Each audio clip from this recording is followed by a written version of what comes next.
y muy buenos días tengan todos quienes nos acompañan a la celebración de este quinto conversatorio. También damos las gracias a quienes nos puedan acompañar a distancia a través de la transmisión del canal del Congreso y a quienes eventualmente en días posteriores tengan la oportunidad de ingresar a nuestro canal y tener la oportunidad de ver este quinto conversatorio. Como saben, desde la Contraloría del Congreso les estamos muy agradecidos a quienes nos acompañan el día de hoy, comenzando por ustedes. Estos conversatorios son generados para las y los compañeros, vemos compañeros de diferentes coordinaciones, de órganos técnicos, por ahí de la unidad de vigilancia, nuestro jefe de investigación, Abraham. ¿Cómo estamos? A los compañeros también de la Contraloría, del Centro de Investigaciones, queremos agradecerles su interés, su participación y sobre todo su presencia. Hoy tendremos un tema bastante interesante desde nuestro punto de vista, que es la actuación pública como regla de integridad, y para tal efecto y con el objetivo también de poder optimizar tiempos, pues quisiéramos de manera muy rápida otorgarle el uso de la voz a nuestro secretario general, en quien siempre hemos encontrado un aliado para este tipo de eventos, este tipo de actividades que fortalecen mucho el desarrollo institucional de nuestro Congreso del Estado. Secretario, si nos pudiera dirigir unas palabras, por favor. Bien, muchas gracias, Arturo, por darme el uso de la voz y de manera muy sintética y sobre todo aprovechando aquí que nuestro amigo Vicente, ya como lo comentó el titular del órgano técnico de control, es nuestro quinto conversatorio, el segundo que va en este año, y la verdad es de que nosotros estamos muy contentos, primero que nada por la participación de todos los que aquí laboramos en el Congreso del Estado. Vicente, la verdad es que hemos hecho un compromiso total con el tema de buscar mejores prácticas en el Poder Legislativo, así lo hemos venido realizando desde el inicio de esta legislatura, y sin más preámbulos, a mí me gustaría cederle el uso de la palabra a nuestro invitado especial, a Vicente Viveros, quien forma parte del Comité de Participación Social y que ha sido también un aliado estratégico aquí, que también se encuentra con nosotros Miguel, uno de sus integrantes, viejos amigos y conocidos que están y que conozco personalmente y que están comprometidos con el ejercicio público y sobre todo de la transparencia, la rendición de cuentas y sobre todo el compromiso que tenemos, que es combatir de manera eficiente y encontrar las mejores herramientas para combatir la corrupción y poner nuestro granito de arena y aportarle a la sociedad desde el Poder Legislativo. Sin más preámbulos, bienvenidos, gracias por su participación a todos mis compañeros de este Poder Legislativo y sobre todo el compromiso que existe por parte de cada uno de ustedes como servidores públicos. Muchas gracias por su asistencia y a nuestros amigos del canal que tratamos de rescatar en la memoria tanto digital como fotográfica para poderla replicar para quienes no pudieron asistir el día de hoy por las actividades diversas que se tienen en este Congreso, para que puedan poder ser facilitadores y que se pueda replicar esta plática que nos vas a dar, Vicente, como ya nos comentó nuestro contralor o nuestro coordinador, pues ya es que es contralor, es la costumbre, pero es del órgano interno de control del Poder Legislativo, quien ha estado al frente de este proyecto y a quien yo felicito y reconozco su labor para poder mejorar y tener mejores prácticas en este Poder Legislativo. Bienvenido, Vicente. Gracias. Y te dejo el uso del micrófono. Gracias. Te robo un minuto nada más para hacer una presentación formal. Sí. Todo el mundo lo conoce. Bueno, es de confianza, ¿no? Miren, de manera muy rápida, como lo hemos mencionado, este es el quinto conversatorio por la integridad, y ha sido creado este espacio como una reflexión sobre los temas de ética e integridad en el servicio público. Durante los últimos conversatorios que hemos tenido, hemos sido testigos de algunas aproximaciones de actores sociales que están muy vinculados con el tema de reglas de integridad, con la dimensión ética en el servicio público. Hoy vamos a tener la oportunidad, en voz del maestro Vicente, de conocer o de reflexionar un poco sobre la actuación pública como regla de integridad. Miren, la estructura habitual en los códigos de ética, pues, es rápido esto, va a profundizar él, pero la estructura habitual en los códigos de ética de las instituciones públicas en nuestro sistema mexicano está integrada de una forma muy básica. Se habla un poco de principios, se habla un poco de valores, y después se entra a las reglas de integridad. Por decirlo de alguna manera muy rápida, es más profundo que lo que voy a decir, pero los principios y los valores se encuentran en la parte conceptual, y los principios y los valores representan los conceptos fundamentales que entendemos en el servicio público, y que a través del código de ética los entes públicos lo que hacen es reconocer aquellos elementos básicos de la conducta. En esta lógica, las reglas de integridad son esta cuestión operativa que se propone a través de reglas para garantizar el cumplimiento de o la preservación o conservación de estos principios y valores. Uno de los principios que rige nuestro código de ética precisamente es el de la integridad, y una de las reglas de nuestro código de ética para garantizar este principio de integridad precisamente es la actuación pública. En esta lógica es que nuestro ponente ha tenido una aproximación bastante interesante en lo que ha sido su desarrollo profesional y su participación pública, porque ha tenido la oportunidad, y esta es la parte de la presentación, porque si leo el currículum no nos da todo el tiempo que tenemos presupuestado, pero ha tenido la oportunidad en 3 dimensiones muy específicas de tener aproximación con la parte o la dimensión de lo público. Por un lado, la parte académica, como profesor en temas de administración pública y de ciencia política, tiene la oportunidad, y por su formación profesional además, tiene la oportunidad de hacer esta aproximación de la dimensión pública. También ha tenido la oportunidad de tener una aproximación en la dimensión de lo público desde el servicio público, en el cual ha tenido la oportunidad, de manera muy rápida lo señalo, de participar en diversos ayuntamientos metropolitanos, como secretario particular de presidencia, como coordinador de proyectos, como jefe de gabinete, entre otros cargos, y además ha tenido la oportunidad de participar también en estos órganos que se encargan de dotar de calidad a nuestra democracia, como ha sido el Instituto de Transparencia de nuestro Estado, por ejemplo, y en este momento como integrante del Comité de Participación Social del Sistema Estatal Anticorrupción. Es decir, te ha tocado abordar la dinámica de lo público desde las 3 visiones o dimensiones que se puede abordar, lo cual creo que es una trayectoria que permite considerar todos los espectros de la actuación pública, y es por eso que agradecemos mucho tu participación, tu presencia, y pues bajo esta lógica es que pues ahora sí pues te cedemos el uso de la voz para escucharte con mucha atención. Gracias.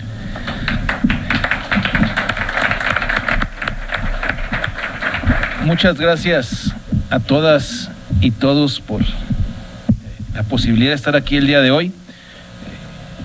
Hay que ser corteses. Primero quiero agradecerle a mi amigo Arturo, amigo de hace muchos años, por la invitación, a Tomás, que me conoció cuando todavía tenía cabello, cuando coincidíamos en las aulas de la Facultad de Estudios Políticos y la Facultad de Derecho, ya hace casi una treintena de años, o tal vez una treintena de años, y que después fue mi jefe en el Instituto Electoral, y al quien aprecio mucho. Gracias Tomás por acompañarnos el día de hoy.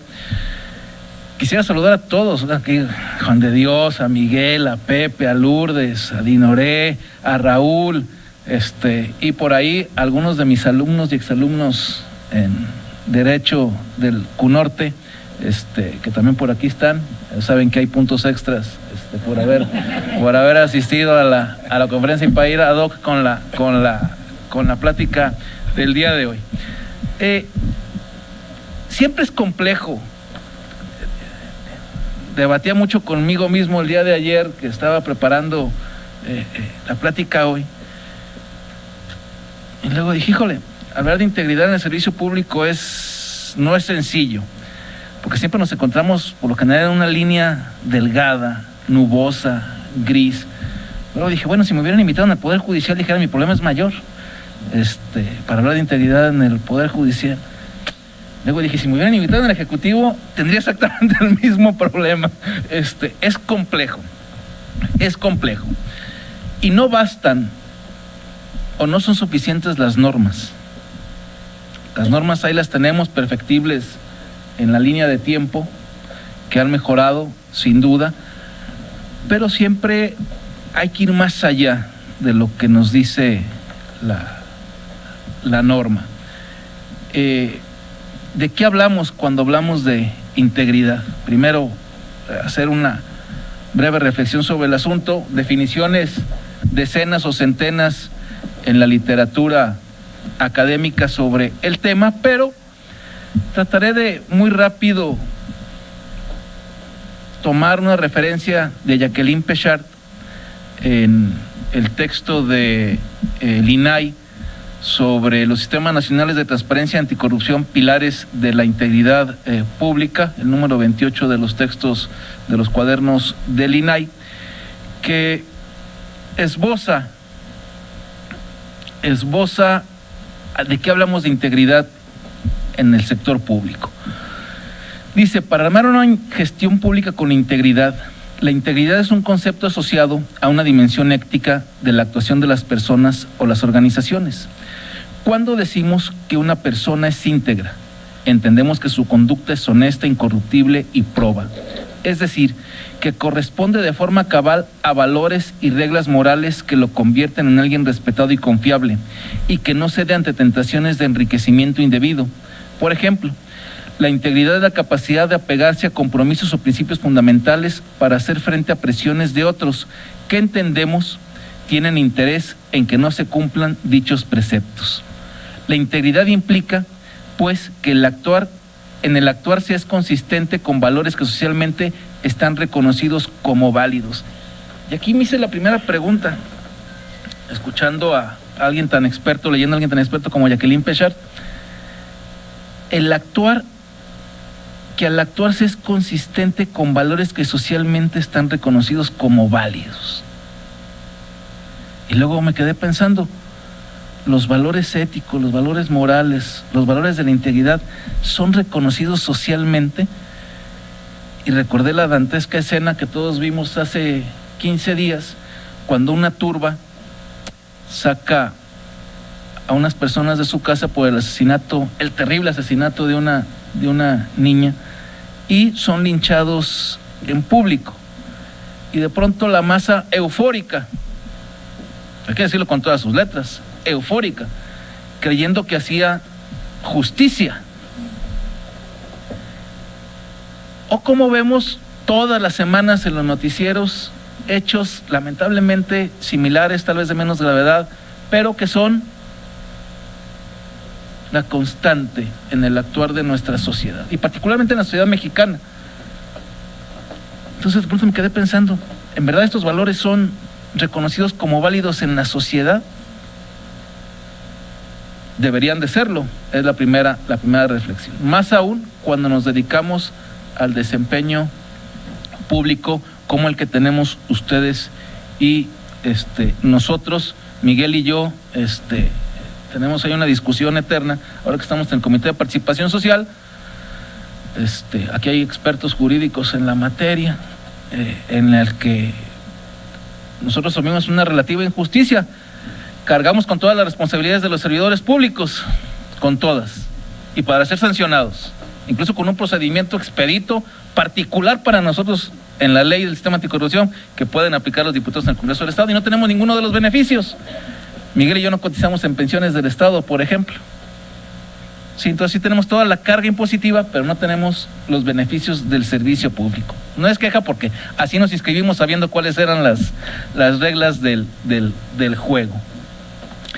Pero que es un imperativo para nosotros, independientemente si trabajamos en el municipio, en el Estado, en la Federación, en el organismo constitucional autónomo o en cualquier ente público. ¿Dónde aprendemos entonces integridad? Si les digo que estos valores que deberían socialmente ser reconocidos, de pronto se nos empieza a resquebrajar el asunto cuando vemos la cotidianidad. Yo les digo a mis alumnos de la facultad, y aquí alguno no me dejará mentir, van a decir, ¿eso es ser íntegro? Tal vez no, tal vez es medio tonto. Al igual que ustedes, tomo casi todos los días o 3 veces a la semana Avenida Hidalgo, desde Enrique Díaz de León o desde Chapultepec, y el tonto de Vicente, desde ahí va por alguno de los 2 carriles centrales. ¿Y por qué voy por alguno de los 2 carriles centrales? Porque sé que llegando al Mercado Corona, los 4 carriles se convierten en 2 para entrar al túnel.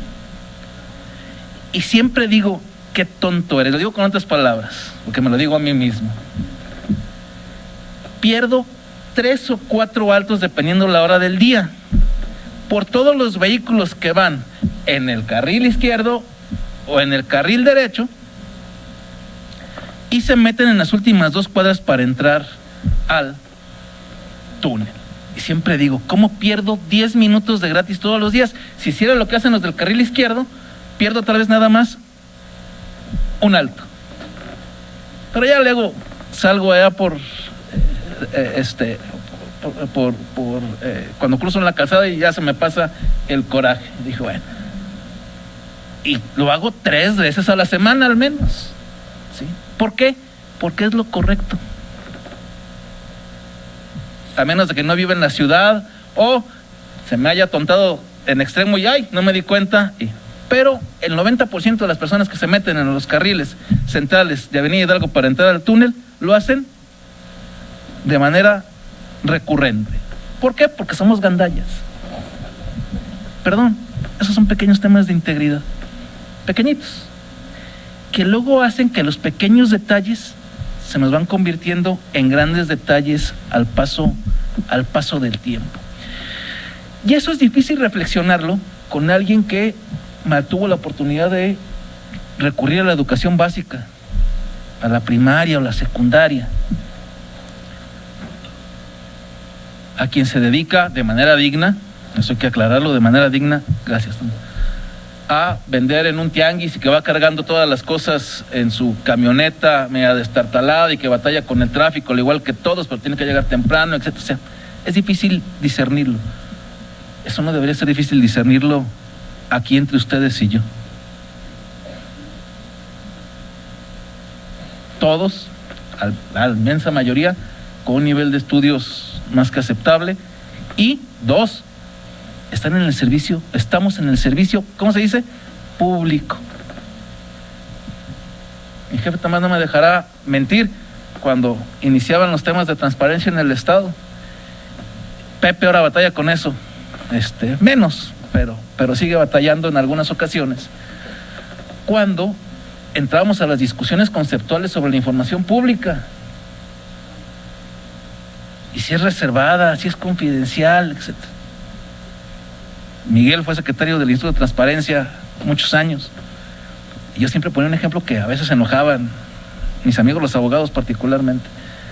Decía, oigan, ¿estamos en el servicio qué? Público. ¿La información es qué? Ok. ¿De quién es la información? Si es pública, es de todos. Se acabó la discusión, o sea, no entremos a la reservada, pública. Y les ponía siempre el ejemplo con que me gustaba hacer enojar a la gente. Es como cuando veíamos Plaza Sésamo de niños. Me acercaba a la cámara y uno nos decía, cerca. Luego se iba corriendo y luego nos decía, lejos. Luego decía, información pública, cerca, lejos. Todavía está, y todavía le batalla el día de hoy, estoy seguro, una vez a la semana, porque alguien le argumenta que la información es reservada. Y alguno dirá, ¿es hasta de seguridad nacional?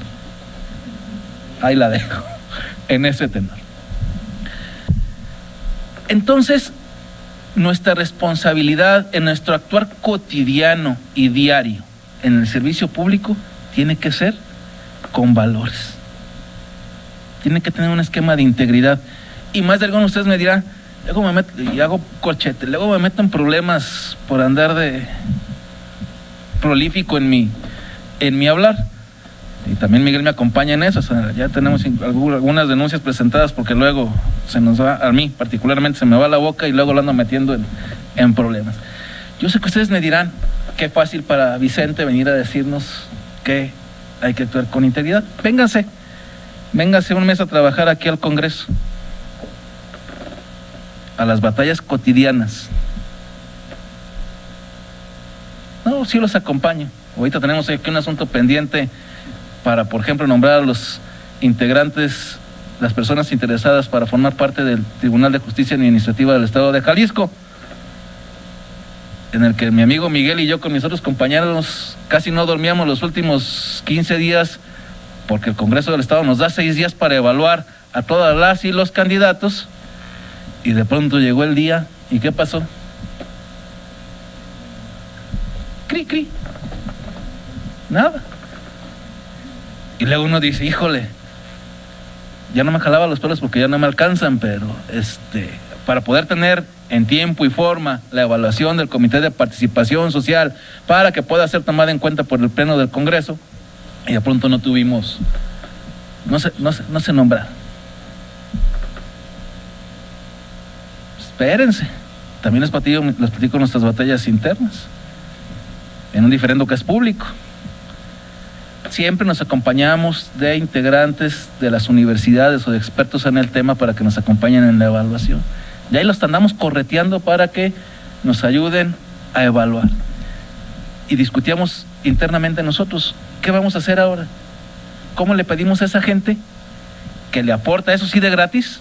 A nosotros nos pagan, ellos de gratis, que nos vuelvan a acompañar cuando el proceso quedó ahí muerto? En un asunto de aportación de integridad pública, de aportación desinteresada para acompañarnos a tratar de realizar un buen proceso. Entonces les dije, oigan, espero que el Congreso saque nueva convocatoria en los próximos días, semanas, pero veo difícil que nos vuelvan a acompañar en este menester. Seguramente nos la vamos a tener que aventar solo nosotros 5. Bueno, esa es la complicación de lo público. Independientemente si estamos en el Congreso del Estado, si estamos en el Poder Judicial o si estamos en el Poder Ejecutivo. Con ello hay que lidiar todos los días. Pero eso no implica que, porque las cosas no salgan, a veces jurídica o a veces con la suficiencia ética que tiene que salir, no quiere decir que abandonemos la aventura. Es un asunto de terquedad, de cuchillito de palo. Sin embargo, no puedo desdeñar el concepto de Jacqueline Pechard. Deben de ser los valores socialmente que están reconocidos como válidos. Y si nos movemos más allá al ámbito personal para trasladarnos a la esfera pública, esto es, a la relativa de las instituciones y los actores que están encargados de la toma de decisiones que atañen al conjunto de la sociedad, hablar de integridad es conferir a las decisiones y acciones de los funcionarios un calificativo moral. A las decisiones de todos ustedes y de nosotros, de los que estamos aquí completos en el salón. Es conferir las decisiones y acciones de los funcionarios un calificativo moral relativo a virtudes como la sinceridad, honestidad o responsabilidad. Son las acciones y conductas acordes con principios éticos que conforman una barrera contra la corrupción. De hecho, la corrupción es corrosiva para la integridad del servicio público, porque desactiva o desmorona los valores y principios éticos que sirven de barrera para que los intereses públicos prevalezcan sobre los intereses privados. Las instituciones son íntegras, las instituciones que son íntegras funcionan bajo la guía de normas éticas comunes orientadas a mantener y darle relevancia al interés público. Cierro la cita de Pechard. Entonces, ¿de qué hablamos cuando hablamos de integridad? Hablamos de ética, hablamos de legalidad, hablamos de honradez, hablamos de lealtad, de organización, de respeto, de eficiencia, de sinceridad, de imparcialidad, de igualdad, de respeto, de equidad de género, de cooperación, de liderazgo, de transparencia, de confianza, de rendición de cuentas. Para generar eso que podemos llamar integridad pública, que se oye muy bonito y muy sencillo. Lo difícil es construirlo, insisto, en la cotidianidad, frente a un sinnúmero de cribas, de calles empedradas, de curvas cerradas que a veces parecen en U, para poder salir adelante. Hago solamente referencia sobre la moral perteneciente relativo a las acciones de las personas desde el punto de vista de sobrar en relación con el bien o el mal y en función de su vida individual y sobre todo colectiva. Y también aquí hago una breve referencia a Federico Reyes Heroles en el texto de Corrupción de Los Ángeles a los Índices, porque también es incorrecto que yo venga aquí a hablar de pureza. También me caen mal, y lo digo con todas sus letras, aquellos que se dan baños de pureza y de integridad. ¿Por qué? Porque somos seres humanos, y los seres humanos hacemos cosas bien y hacemos cosas mal, en la cotidianidad, en el día y día. Si no, pues no tendríamos problemas en ninguna sociedad en el mundo. No somos perfectos, somos personas con sentimientos, con virtudes, con defectos. Claro, influenciadas por nuestro entorno familiar, laboral, etcétera, etcétera, etcétera. Pero al final del día somos personas que actuamos bien y que actuamos mal. Y a veces actuamos mal con toda premeditación, alevosía y ventaja. Y a veces actuamos mal de manera tal vez sin caer en cuenta de que lo estamos haciendo. Entonces, tampoco es un asunto de ser puros y castos, porque esos no existen. En el servicio público no existen, no en México, en el mundo. ¿Por qué? Porque la función del servidor público va de manera inherente con la función de el ser humano, con todas las virtudes y de nuestros defectos. Y dice Federico Reyes Heroles: hombres comunes, no ángeles. El texto no es tan viejo y ya debería decir personas comunes, no ángeles, en un tema de inclusión. Dice, se trata de una historia vieja, tan vieja como la misma humanidad. Ya en la Biblia encontramos un conocido pasaje: 30 monedas, acabamos de pasar la Semana Santa, serán suficientes para que Judas delate a Jesús. Todo ocurre en el huerto de Getsemaní. La señal es un beso en la mejilla. Al propio Sócrates, ya condenado a tomar la cicuta, que es una planta venenosa, le ofrecen la posibilidad de fugarse con la ayuda de un guardia. Por supuesto, no accede a comprar su vida. En estas célebres ocasiones es la moral de los individuos la que pareciera determinar los hechos. Si Judas no hubiese sido un traidor, no había entregado a Cristo. Si Sócrates no hubiese sido un extraordinario hombre de convicciones, se hubiera salvado. Pero la lectura de la moral individual es engañosa. En primer lugar, nos hace creer que es ella la que determina la existencia o no del fenómeno. En segundo lugar, no muestra las consecuencias sociales, esas que nos afectan a todos, del acto de corromper a alguien. En esta lectura bastaría con forjar hombres de acero incorruptibles para que las cosas cambiaran, pero el mundo está morado por hombres y mujeres comunes. Un recetario sustentado en la vida de ángeles sirve de poco. Sin desdañar el peso de la moral, hay que introducir algunos matices. La palabra corromper proviene del latín corrompere y supone alterar, trastocar la forma de alguna cosa. Pero quizá la segunda acepción es la más interesante: echar a perder, depravar, dañar, pudrir. El calor corrompe la carne. De hecho, el propio Sócrates fue acusado de corromper a la juventud. Tenía algunas preferencias ya no tan, afortunadamente ya no, bueno, sí, porque la edad sigue siendo un imperativo, sin duda. Me retracto de lo dicho. Fue acusado de corromper a la juventud. Por supuesto, también hay otras derivaciones y usos. Corromper a una mujer supone seducirla. Un concepto ahí que podemos debatir y no nos vamos a clavar en él. Llevarla por la vía del engaño a perder la honra. Pervertir es otro de los usos más comunes. Corromper es un acto que supone la participación de al menos dos personas, sin que a bien y bien podamos establecer la acción original en uno de ellos. Se corrompe coparticipando. Los corruptibles y los corruptores se van encontrando en el camino, pero este acto de corromper encierra algo que quebramos en común, entre todos. Por eso la lectura de la moral individual no conduce demasiado lejos, que es lo que quería expresarles en los minutos anteriores. En esa batalla cotidiana, siempre tendríamos que levantarnos y decir, trataré de hoy hacer lo correcto. Trataré. A mí me dice hoy era un exalcalde, que diario que me ve me dice, ¿cómo te portas, Vicente? Y siempre le contesto lo mismo. Trato de bien. No siempre lo logro, pero la intención es permanente. Entonces, integridad es hacer lo correcto. ¿Y dónde nos enseñan a hacer lo correcto? Hay dos lugares. Uno es, evidentemente, la casa. El primero. En eso, en lo que nos dicen desde hace muchos años, se mama en casa. ¿Sí? Y dos, es en la escuela. Hay instituciones moralizantes en todas las sociedades.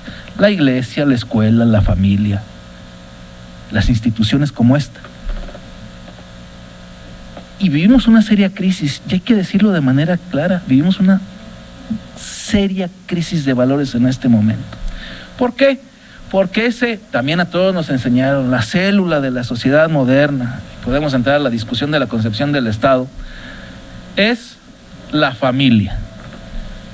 Hay que reconocer que el día de hoy tenemos un problema con la familia, en general. ¿Por qué tenemos no un número menor de familias que abusan de los menores que están en esa casa? Por poner casos graves. O que en este asunto de la concepción de los valores universales y sociales no les enseñan o no les enseñamos a nuestros hijos a actuar de manera correcta. Y en buena medida eso se nos ha descompuesto al paso de los últimos 50 años. Yo siempre digo, ¿cómo ha avanzado el crimen organizado? Lo vivimos ustedes y yo todos los días. ¿Y cuáles son las soluciones que nos ofrecen ahora que estamos en campaña los candidatos? Y nos ofrecen un sinnúmero de, muchas repetidas, de opciones. Hay que tener más policías y más patrullas. Sí, ¿basta eso? No. Este país se nos descompuso en pedacitos, en espacios pequeños. Perdimos Ciudad Juárez hace 30 años con un problema de feminicidios. Medio lo recuperamos. Pero la referencia de Ciudad Juárez hoy es la de, como le digo a mis alumnos y su servidor, estamos en el Centro Universitario del Norte de la Universidad de Guadalajara, Colotlán, y tengo clase con ellos de 4 a 7. Y les digo a las 7, oigan, agarremos ahorita mi carro y vámonos a Colotlán, para llegar allá a las 10:30 de la noche. ¿Qué me dicen todos mis alumnos? Pero está hasta la calle de enfrente de... ¿Por qué? Porque pongo en riesgo mi integridad, ahora la física. Dije, está bien, no vayamos a Colotlán. Vámonos a Apatzingán. Le agarramos por la Ciénaga. Y me dicen, no. Ah, ¿tampoco? Ok. Lagos de Moreno. A las 7 de la noche. Salgo del estado. Los invito de shopping. Vamos a Texas. Y pasemos por Tamaulipas y por Laredo. Ahorita en la noche, agarramos carretera ahorita para pasar por allá corriendo como a las 4 o 5 de la mañana. Y todo el mundo te dice, vamos a Culiacán, vamos a Chilpancingo, Guerrero. Entonces, nos hemos perdido en pedacitos que se fueron haciendo geográficamente más grandes, porque se nos fueron descomponiendo las familias en esos espacios, porque la chica o el chico ahí prefiere dedicarse a otra cosa en lugar de ir a la escuela. Entonces tenemos un problema de escala de valores ahí severo, que tenemos que recuperar exactamente en la misma proporción en la que se nos descompuso. ¿Dónde tengo que empezar a arreglarlo? En mi microuniverso. ¿Cuál es mi microuniverso? Mi casa. Raúl y yo somos vecinos. Raúl en su casa, yo en la mía. ¿Y cuál es el otro espacio de incidencia que tengo? Aquí estamos. Tomás es el secretario general del Congreso, Arturo el órgano interno de control, los que trabajan en los órganos técnicos. Ese es mi espacio, donde puedo empezar a tratar de cambiar las cosas.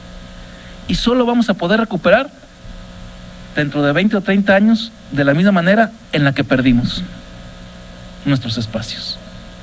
Y de pronto no me interesaba hasta que la afectación llega a mi microespacio, en mi casa, en mi trabajo, en mi ciudad. Entonces intentemos hacerlo correcto. Más aún quienes nos dedicamos al servicio público, no tenemos en ningún sentido una justificación ética para no hacerlo. Primero, para ser buenos seres humanos, pero dos, para tratar de ser buenos y buenas servidoras públicas. ¿A quiénes servimos? El otro espacio, la escuela. Ese creo que es más fácil de recuperar. En Jalisco, ¿cómo se accede un chico o una chica que acaba de salir de la escuela normal a una plaza? Con todas las complicaciones que ustedes me pueden decir y los asegúnes. Se saca una convocatoria pública para presentar un examen. Y con todo lo que tengamos que arreglarle, funciona relativamente bien. No funciona a la perfección, funciona relativamente bien. ¿Cómo llega, lamentablemente en la mayoría de los casos, una chica o un chico egresado de una escuela normal en Guerrero, en Oaxaca?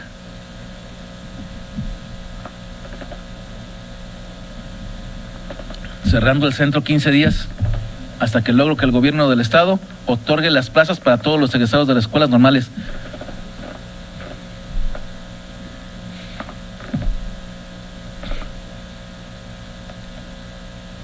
¿Qué calidad de educación? No les he dado a nadie per se. Seguramente habrá muchas maestras y maestros que, aunque hayan accedido hacia su plaza, son excelentes maestros y maestros. Pero tenemos un problema de origen. No accedí mediante el mérito y el esfuerzo. Accedí violentando toda la norma para poder acceder a un puesto. ¿Qué tendríamos que hacer? Que todas las profesoras y profesores de este país pudieran acceder a un cargo de maestro que debe ser mejor pagado, sin duda, podemos discutir mucho, pero a través de un ejercicio de competencia para tratar de garantizar de que lleguen las y los más aptos a enseñarles a quién, perdón, a sus hijos y a los míos. Para tratar de que sus hijos y los míos tengamos una educación de mayor calidad y por ende lo que se me descompone en casa, tratar de medio enderezarlo en el único otro espacio que puedo, que es en la escuela, en la preprimaria, primaria, secundaria, preparatoria y facultad. Pero para ello necesito que las profesoras y los profesores lleguen con una conceptualización diferente de lo que es la educación. Entonces, ¿a quién le tengo que enseñar? Primero, educar diferente. A los que van a entrar a la normal en la siguiente generación. Para que cuando sean profesoras y profesores, le enseñen de manera diferente a las y los alumnos de preprimaria, primaria, secundaria, preparatoria y facultad, a como nos enseñan en el día de hoy. Voy a decir otra barbaridad y voy a meter en problemas al secretario del Congreso, bueno, también a Pepe. En nuestra escala de valores, cuando estudiábamos en la preparatoria de la facultad, pueden ser cuestionables, pero resolvíamos las cosas en esa escala de valores de manera pronta y expedita, y no pasaba nada. Pero no hacíamos barbaridades como las que hoy suceden en las primarias o en las secundarias. O sea, ni Tomás ni yo nunca quisimos acuchillar a nuestros profesores, por ejemplo, ¿verdad? No. Hoy voltear a ver a alguien feo en un alto es tal vez jugarse la vida, porque te saca una pistola y te mete 3 balazos. Entonces, tenemos que recuperar con la capacitación permanente. Esto que hace Arturo cada día 9, que es el Día de la Integridad, publicado en el Diario Oficial de la Federación, es para recordarnos que somos seres humanos. A ratos tratamos de ser medios ángeles, pero a ratos somos medios demonios. Entonces la capacitación constante, permanente, el estarnos recordando, es indispensable, porque luego las cosas se nos olvidan en la cotidianidad. Esto hay que hacerlo de manera permanente. Pero además la escuela sirve mucho. ¿Ustedes saben cuál es la diferencia de hijos en mujeres en este país de quienes terminaron la secundaria frente a quienes terminaron el bachillerato? El promedio de quienes solamente pudieron terminar la secundaria o la dejaron trunca es de 3 hijos o hijas. De quienes terminaron el bachillerato, ¿sirve la escuela? Indudablemente. ¿La podemos mejorar? Ese es el camino, el único, además de más patrullas y policías y mejor pagados, para que vayamos saliendo y recuperando los espacios que hemos perdido durante al menos 3 o 4 décadas. Sí, voy cerrando. También pongo mucho un ejemplo en clase, y tampoco lo digo por estigmatizar, pero imaginemos a Kevin y a Brian, 2 muchachos de 15, 16, 17 años, en una moto itálica, y me atoraron en Dionisio Rodríguez y la 44. Tampoco estigmatizo el oriente de la ciudad, vivo en ella, y toda mi vida he vivido en ella. Y ni siquiera hubo un hecho de agresión. Dejé el carro estacionado 10 minutos y regresé y no tenía tapas de los rines y los espejos. Pero ese día Kevin y a Brian se levantaron de mala suerte y los agarró la policía. Voy a salir de Guadalajara, estamos hablando de Matamoros, Tamaulipas, para no centralizar el tema. Esto sucedió en Matamoros, Tamaulipas, en la parte menos favorecida de la ciudad. Pero ese día le tocó a Kevin y a Brian que los agarrara la policía municipal. ¿Qué es lo más probable que suceda cuando los integrantes de la policía municipal los agarraron? ¿Van a presentarlos? ¿Los van a presentar a la gente del Ministerio Público? No, ¿verdad? ¿Cuánto traen? Cáiganse y cada quien a seguir chambeando. Cada quien en su respectiva. Pero ese día le tocaron a Kevin y a Brian los únicos 2 policías municipales honestos. Y el Vicente andaba por ahí. ¿Son sus espejos? Ay, sí son. Oiga, pero me tiene que acompañar para presentarlos a la gente del Ministerio Público que tiene que levantar su denuncia. Deme mis espejos. Pero ese día el Vicente andaba, se acordó de la plática que dio en el Congreso del Estado de Jalisco y dijo, ese día hay que hacer lo correcto. Vamos a la gente del Ministerio Público.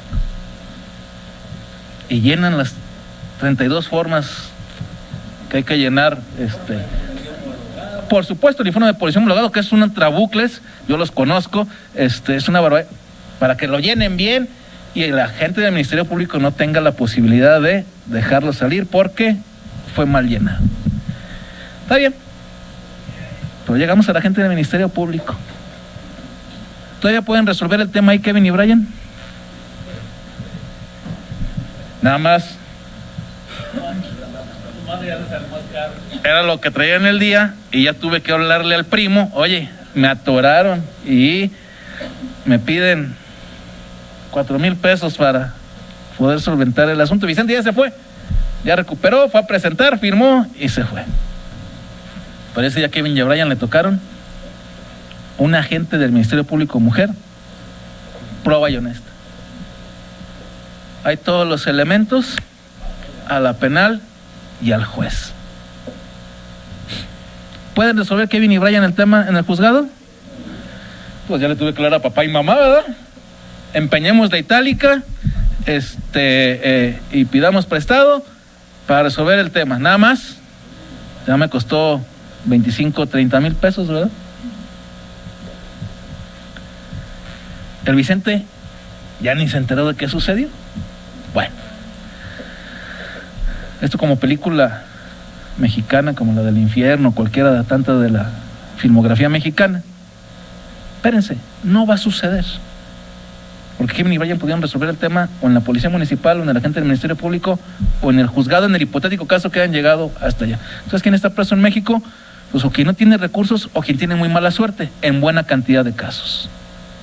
¿Sí? Sin demeritar a los policías municipales, los agentes del Ministerio Público, las jueces y los jueces, los magistrados o los ministros que hacen bien las cosas. En el servicio público hay mucha gente que hace bien las cosas. ¿Sí? Kevin y Brian son analfabetas funcionales. Malaprendieron a leer y escribir. Sacaron la primaria. Más ahora ya te pasan de primero a segundo grado sin saber leer y escribir. Y cuando Tomás, Arturo y yo estudiábamos, el requisito básico para pasar de primer año a segundo era 1: saber leer y escribir. Hoy ya no es así, pero bueno. ¿Ven cómo hay que recuperar la educación? ¿Cómo tenemos que echarle ahí el tema? Cierro. Kevin y Brian más saben leer y escribir. No son expertos en estadística como lo es Pepe, pero saben que la posibilidad de delinquir en su analfabetismo funcional es así de grande, y la posibilidad de ser sancionado es así de pequeña. Y no les vamos a aplicar media, mediana, moda, ni les vamos a dar una clase de estadística. No tienen idea, pero saben que esas son sus posibilidades. Esto contra esto. Rápido. Ahora vamos con un muchacho que se llama Olaf y otro que se llama Ragnar. Y ahora que está tan de moda compararnos con Dinamarca, viven en Dinamarca. Olaf y Ragnar, para empezar, siguen yendo a la escuela. Y ya están en el bachillerato por entrar a la universidad superior. Y Olaf le dice a Ragnar, oye, vamos a echarnos unos espejos de un Mercedes-Benz o de un Audi. ¿Verdad? Pues le va a decir Ragnar, claro que no, por supuesto que no, porque tiene una escala de valores en su casa y tiene una escala de valores en su escuela. Pero tampoco son expertos en estadística, pero ellos saben inmediatamente que la posibilidad de delinquir es así de pequeña y la posibilidad de ser sancionado es así de grande. Y tampoco estudiaron estadística.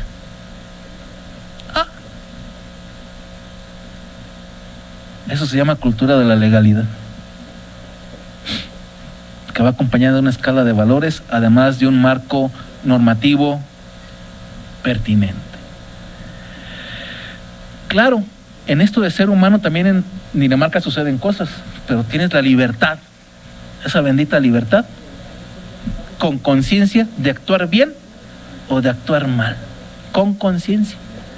Aquí a veces esa parte de la conciencia, ¿cómo le pides conciencia a alguien que vive en condiciones tan complejas? Cierro.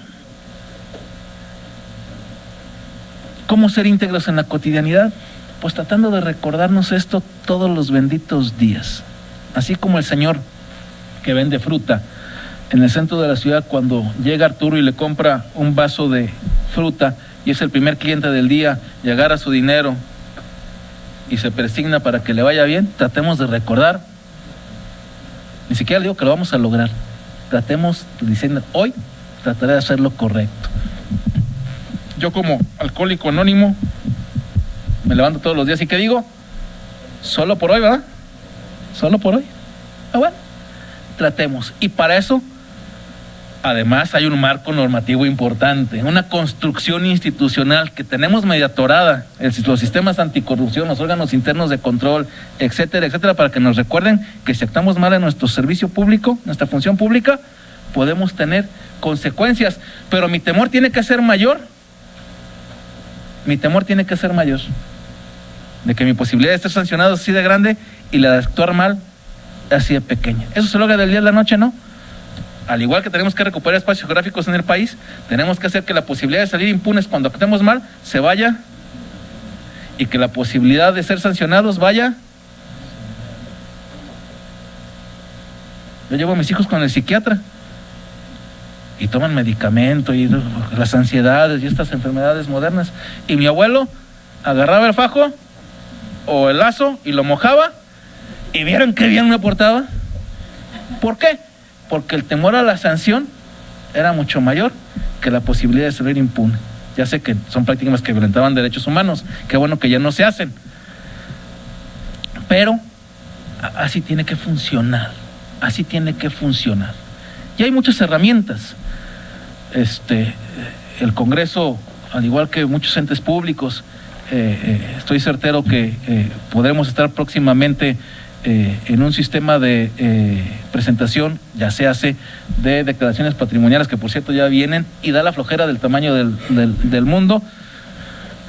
Yo porque tengo que dar cuenta del empobrecimiento inexplicable en lugar del enriquecimiento inexplicable, porque luego volteo a ver lo que gané en el año, y luego volteo a ver, y luego digo, evidentemente algo está mal. algo es incorrecto en ese tenor, y da mucha flojera. Ahí vienen las declaraciones patrimoniales, pero hay que subirnos al sistema para poderle dar seguimiento a la evolución patrimonial de las y los servidores públicos del Estado de Jalisco. El Poder Ejecutivo ya lo hace, el Ayuntamiento de Guadalajara ya lo hace. Yo estoy seguro que con el esfuerzo y el concurso de todos, el Congreso del Estado lo puede hacer. Y ya para que puedan tontear a Vicente para decirle, oye, ¿cómo ganas tanto y cada vez tienes menos? Y tengo testigo, Raúl vive enfrente de conmigo y podrá decir que si ha crecido mucho mi patrimonio o no. La capacitación permanente, la certificación, hacer uso de las herramientas que tenemos al alcance de la mano, el sistema de declaraciones, nuestro sistema de servidores públicos en contrataciones. Si a mí el día de mañana me ofrecen la dirección general de la Comisión Federal de Electricidad, me daría el gusto del mundo. ¿Pero qué tendría que decir? No, gracias, porque yo sé de generación de energía eléctrica lo que sé de chino, o sea, nada. Hay gentes multifacéticas, hacen elecciones. Hace muchos años yo hoy saben hacer generación de energía eléctrica. Bueno, pues entonces tenemos que tener un servicio de contrataciones pertinente, profesional. Tenemos que tener un sistema de sancionados, y si a Vicente lo sancionaron, tiene que aparecer en una plataforma que es pública. Hay una discusión con los órganos internos de control que todavía no acabamos con todos, ¿no? Con el del Congreso. Se tienen que publicar, tienen que aparecer cuando nos amonestan o cuando tenemos alguna sanción o cuando se me presentó una queja. Pues sí, que a lo mejor Vicente es hecho profesional en saber cómo en los vericuetos de la legislación salir bien librado, pero tiene 25 quejas por el mismo hecho. A pesar de que no ha sido sancionado, evidentemente hay un patrón en la actuación de Vicente en el servicio público, y yo quiero saberlo para saber si lo contrato o no. No en el Congreso, estaba en el Congreso y mañana va a estar en el Ayuntamiento de Guadalajara. Pues yo quisiera saber de qué pie coge a Vicente, ¿verdad? Yo de los dos, pero bueno, ni modo. Entonces, cerrando, escuela como elemento fundamental.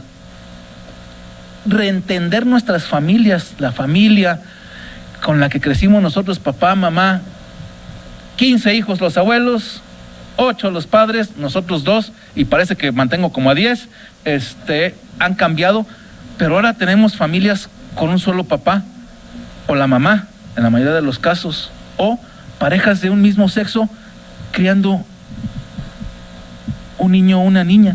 La familia se diversificó y eso no lo hemos acabado de comprender como sociedad. Para eso tenemos que comprender, para poder ir recuperando el espacio de la familia. El respeto a los derechos humanos. Tampoco les voy a dar yo clase, ustedes saben mucho más que yo, la reforma constitucional y de ahí para acá, el parteaguas en el derecho constitucional en México. Pero particularmente cierro el Congreso del Estado de Jalisco como la representación de la sociedad. Perdón, el Poder Judicial sí te representa a la sociedad, pero en otra dinámica. El Poder Ejecutivo representa a la sociedad, pero en otra dinámica, no. La representación de las y los ciudadanos en el Estado de Jalisco y en el país son los legislativos. La representación de la sociedad en el gobierno es aquí, más que en el resto de los poderes. Por eso, debe ser un ejemplo de integridad. Y sin afanes partidistas, hago la aclaración pertinente, porque luego no vayan a decir que Arturo y yo tenemos orígenes comunes. Sin afanes partidistas y en el respeto pleno a la pluralidad, un gran mexicano dijo: no olvidemos que nuestro deber es permanente, no lucha de un día, sino brega de eternidad. Y lo dijo un gran mexicano nacido en Sinaloa, Manuel Gómez Morín, que además de que fundó el PAN, fue rector de la UNAM, fue el primer presidente del Consejo de Administración del Banco de México y conceptualizador de eso que en las universidades Pepe y yo abusamos de ello, que es la libertad de cátedra. ¿Sí? Entonces, con eso cierro. No olvidemos que nuestro deber es permanente, no lucha de un día, sino brega determinada. Levantémonos diciendo hoy, trataré de hacer lo correcto. Muchas gracias por haberme escuchado el día de hoy.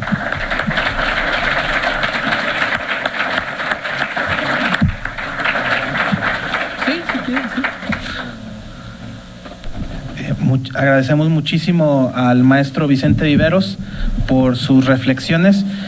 Como saben, siempre otorgamos unos momentos, a final de cuentas es un conversatorio, otorgamos algunos momentos. Si alguien tiene alguna inquietud o algún comentario, ¿alguien quisiera participar? Bien, todo muy entendido. Qué bueno. Qué bueno. allá. Y bueno,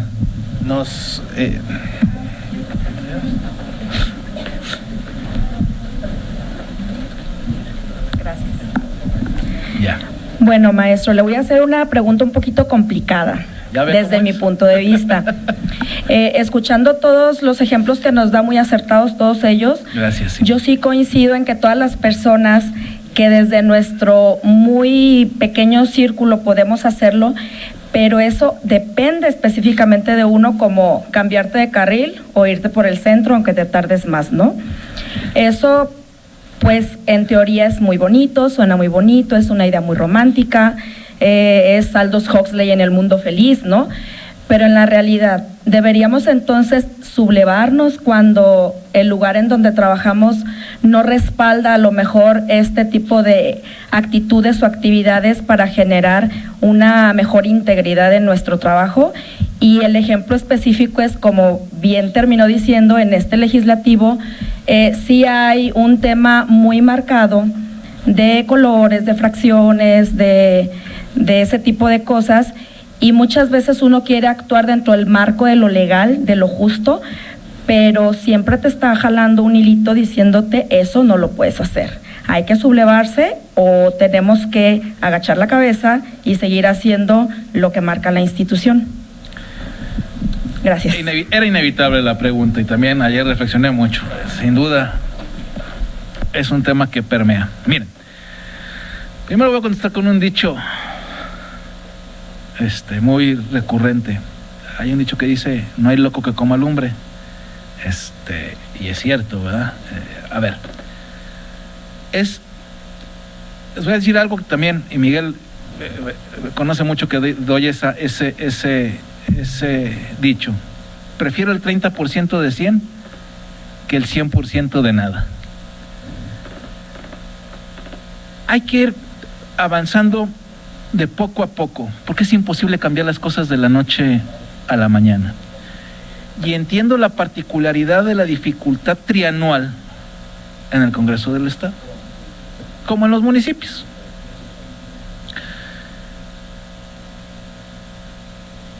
Solamente Enrique Velázquez ustedes tienen mucho más claros los nombres que yo, tiene una carrera legislativa que todavía tiene posibilidad de refrendar por 3 años más, pero ha sido legislador los últimos 12 años al menos, Enrique Velázquez, por diferentes partidos. Sí, ¿cómo no?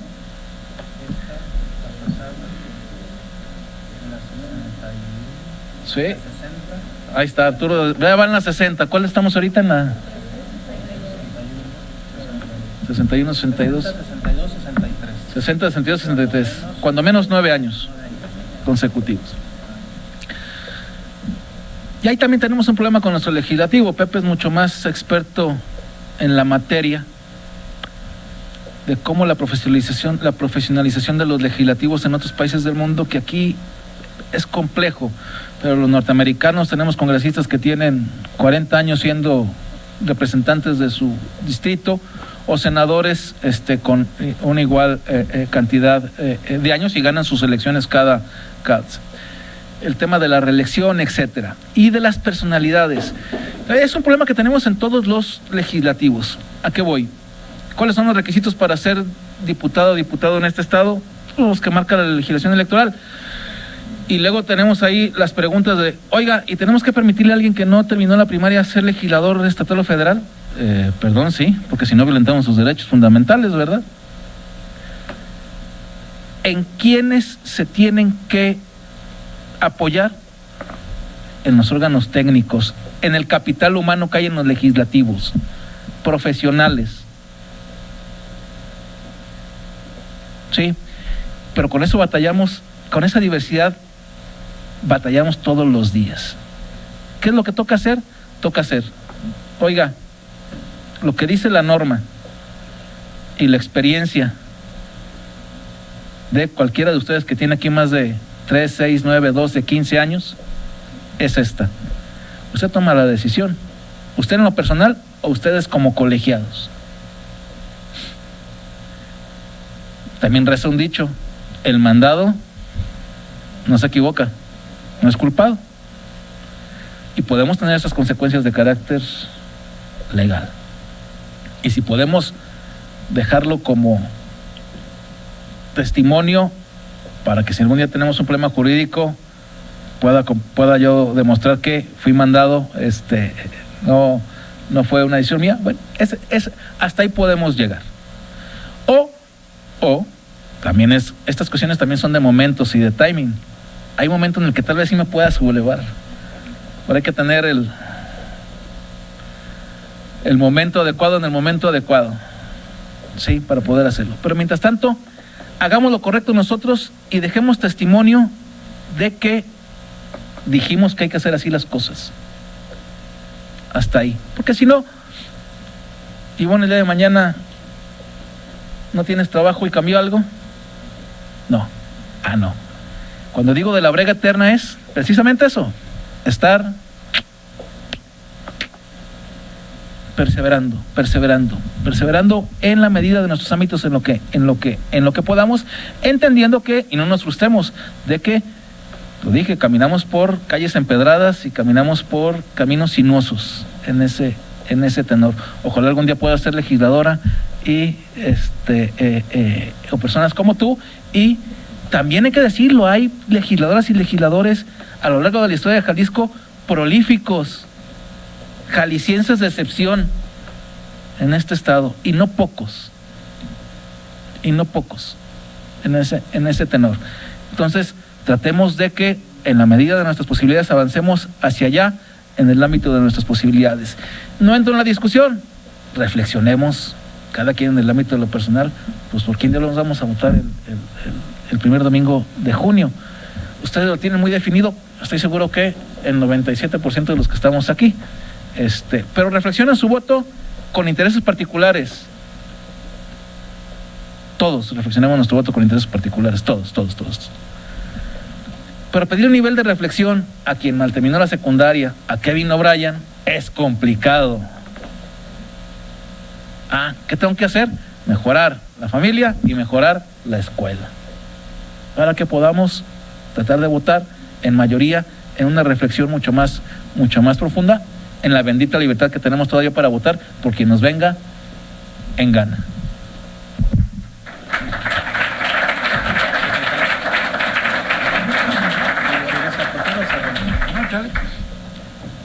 Muchísimas gracias. Pues para efectos de cumplir con la agenda prevista, queremos, Vicente, agradecerte.